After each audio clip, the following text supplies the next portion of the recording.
माझं नाव माजी सैनिक प्रकाश वाघमारे. दिनांक 25/2026 जानेवारी या महिन्यात मी कालपासून या ठिकाणी उपोषणाला बसलेलो आहे.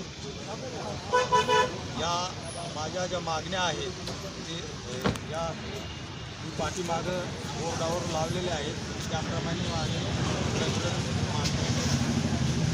आतापर्यंत शासनाचे कोणी आले का कर्मचारी तुम्हाला भेटण्यासाठी? मी आज तब्बल 2011 पासून विविध विषयावर आंदोलन करीत आहे आणि पंतप्रधान, राष्ट्रपती, मंत्रालय सचिव, न्यायालय असे पत्रव्यवहार जिल्हाधिकारी आणि पोलीस अधीक्षक यांच्या नावे येतात, परंतु त्या पत्रावर कारवाई नाही करता हे इथालचं प्रशासन, जिल्हाधिकारी, पोलीस अधिकारी, पोलीस अधीक्षक हे जे आहेत कारवाई करीत नाहीत.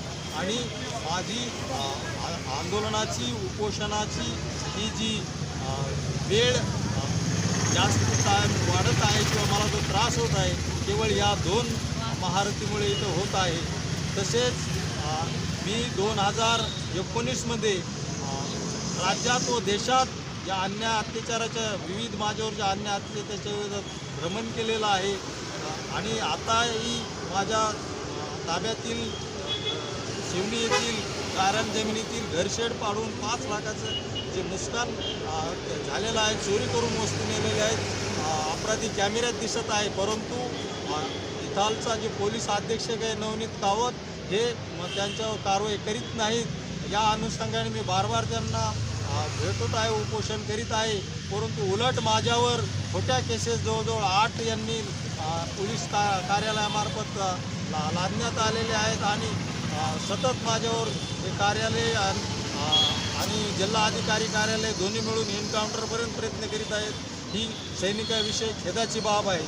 तसेच हे या ठिकाणी जे जिल्हा अधिकारी आणि पोलीस अधीक्षक जे आलेले आहेत हे जनतेची सेवा करण्यासाठी आलेले नाहीत. हे भूमापन जे प्रकरण या ठिकाणी जिल्हा अधिकाऱ्यांनी काढलेलं आहे हे काळ्याचं पांढरं करण्याचा प्रकार आहे. या अगोदरच्या पालकमंत्र्याला माहीत आहे, या अगोदरच्या जिल्हा अधिकाऱ्याला सगळं माहीत आहे.